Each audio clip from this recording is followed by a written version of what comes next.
Hello everyone, welcome back to the Vintage Rebellion podcast series on die-cast Star Wars toys. This month we're going to continue our series on rocket-firing die-cast ships from Japan, made by Takara.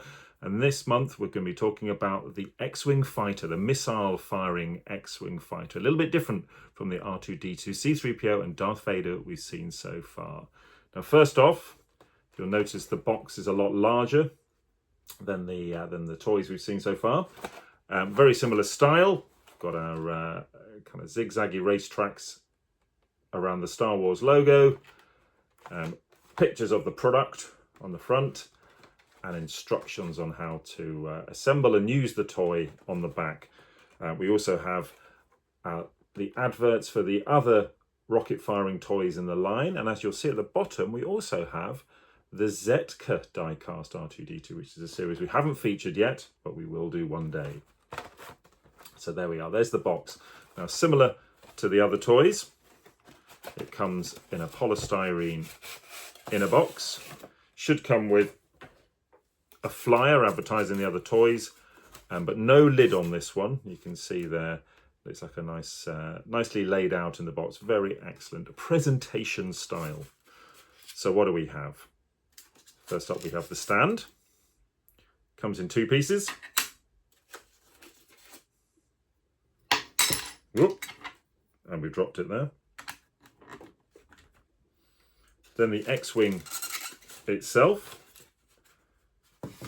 And you can see, notably, it doesn't have any guns on the side. Has an opening cockpit.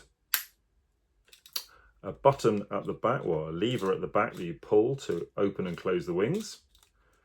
And three retractable landing feet. A little bit fiddly, these ones. There we go. You can see the feet underneath. But, oh, last but not least, probably the smallest R2-D2 in the entire vintage Star Wars line. Little R2-D2 that slots into the droid holder at the back of the cockpit. I'm sure that has a name, doesn't it? What did I call it before? The droid slot. Right, so the missiles.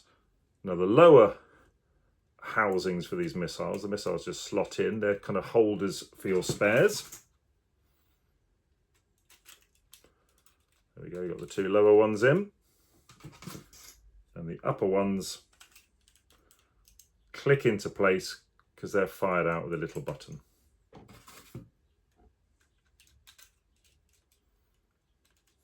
And I think for a first, we're actually going to have a live demonstration of these if they can click them in. There we go. Clicked in properly now. Here we go, right at the camera. Impressive. I won't fire the others, terrified of breaking them. Right, and then it goes on its stand. Said and done. There we go. Fold up the feet. And there we have our X-Wing on display. I should really go and get the other gun. I'll do that in a minute. Thank you very much for watching. Like and subscribe, and join us again next month for another rocket firing R2-D2. See you next time.